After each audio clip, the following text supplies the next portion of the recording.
Bismillahirrahmanirrahim. Assalamualaikum warahmatullahi wabarakatuh. Alhamdulillahilladzi allafa baina qulubina fasbahna bi ni'mati ikhwana. Asyhadu an la ilaha illallah wa asyhadu anna Muhammadar Rasulullah. Allahumma salli ala Muhammad wa ala ali Muhammad. Amma ba'du. Alhamdulillah, bersyukur kita kepada Allah Subhanahu wa taala atas limpahan rahmat dan karunia-Nya sehingga pada pagi hari ini kita masih berikan kesempatan, kesehatan, nikmat iman Islam sehingga bisa menikmati hidangan Allah di pagi hari berupa salat subuh berjamaah, zikir, tilawah Quran, dan berbagai aktivitas lainnya dalam rangka mendekatkan diri kepada Allah Subhanahu wa taala. Mudah-mudahan kita senantiasa bisa mensyukuri nikmat Allah Subhanahu wa taala ini sehingga Allah akan tambahkan nikmat kepada kita. La in syakartum la zidakum wa la in kafartum inna adzabi lasyadid. Sesungguhnya barang siapa yang bersyukur maka Allah akan tambahkan nikmatnya. Dan barang siapa yang kufur, katakanlah sungguhnya azab Allah itu sangat pedih. Salam dan salam juga terjadi kepada qudwah hasanah, teladan terbaik kita, Nabi besar Muhammad sallallahu alaihi wasallam, keluarga, sahabat-sahabatnya, dan orang-orang yang istiqamah di jalannya. Kita berjuang lagi dalam kultum pagi ini. Pagi ini saya akan mengambil sebuah kisah dalam Al-Quran yang saya kira ini sangat banyak hikmah pelajaran kita bisa ambil, yaitu kisah dari Quran surat Maryam ayat 25, kisah tentang Maryam dan pohon korma. Kita tahu bahwa ibunda Nabi Isa alaihissalam, Maryam binti Imran, salah satu mujizat Allah Subhanahu wa taala, di mana Maryam ini melahirkan seorang anak tanpa ada suaminya. Ya. Maryam ini langsung dia mendapatkan dari Allah Subhanahu wa taala, karunia Allah Subhanahu wa taala sehingga memiliki seorang putra, Isa ibnu Maryam alaihissalam, ya, tanpa beliau memiliki suami. Dan beliau salah seorang, Maryam ini salah seorang pemuka, wanita pemuka ahli surga. Ya. Ini disabdakan oleh Rasulullah SAW dalam sebuah hadisnya. Rasulullah SAW bersabda, pemuka wanita ahli surga ada 4. Ia adalah Maryam binti Imran, Fatimah binti Rasulullah SAW, Khadijah binti Khuwailid, dan Asiyah istri Fir'aun. Hadis riwayat Hakim dan Muslim. Ya, jadi di hari kiamat nanti ada 4 wanita, pemuka wanita ahli surga. Yang keempatnya adalah yang pertama disebutkan Maryam binti Imran, Fatimah binti Rasulullah SAW, Khadijah istri Rasulullah binti Khuwailid, dan Asiyah istri Fir'aun. Ya. Artinya ini menggambarkan tentang kedudukan Maryam yang sangat tinggi di dalam Islam. Ya. Maka kalau kita lihat surat Maryam ayat 25, Allah Subhanahu wa taala berfirman, "A'udzubillahi minasyaitonir rajim.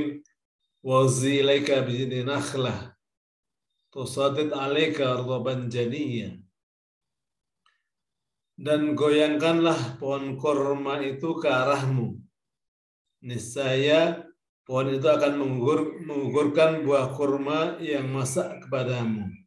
Ya, surat Maryam ayat 25. Dari ayat ini kita melihat bagaimana seorang Maryam yang dalam kondisi lemah, ya, setelah setelah berjuang melahirkan bayinya sendirian di bawah pohon kurma, kemudian Allah diperintahkan kepada Maryam untuk menggoyangkan pohon kurma. Kalau kita pakai logika, nggak logis perintahnya. Coba bayangkan kita barangkali pernah masuk kebun kurma Madinah. Itu pohon kurma yang demikian kokoh digoyangkan oleh laki-laki yang bertubuh kekal saja barangkali tidak akan goyah. Ya. Tetapi disinilah Maryam diuji bahwa dia diberitahukan oleh Allah SWT untuk menggoyangkan pohon kurma. Maka kewajiban Maryam hanyalah taat kepada Allah Subhanahu wa taala. Kemudian dalam kondisi lemah setelah melahirkan Isa ibnu Maryam, kemudian Maryam ini menggoyangkan pohon kurma. Kemudian jatuhlah rutoban janiyah, ya rutub pohon kurma yang masih muda. Ya, rutub itu kurma yang masih muda, yang masih mengkal itu ya, enak biasanya dan harganya cukup mahal ya. Dan biasanya nggak akan sampai ke Indonesia karena ya keburu matang di jalan.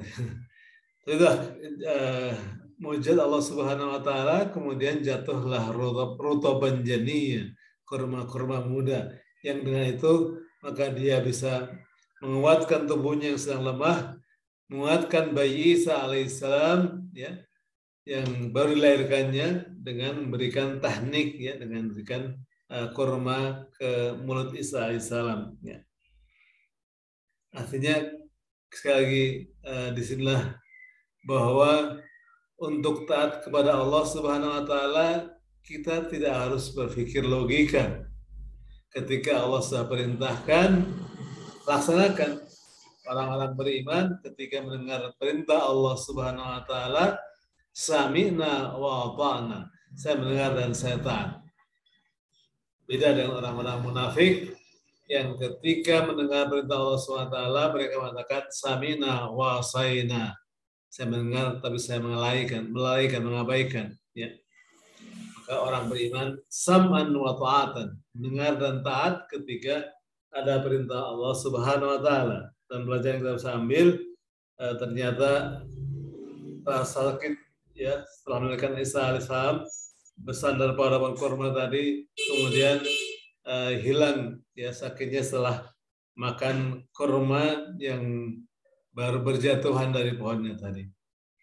Sekali lagi ini adalah karunia Allah Subhanahu wa taala. Subhanallah, Masya Allah, seorang wanita lemah yang habis melahirkan bayinya bisa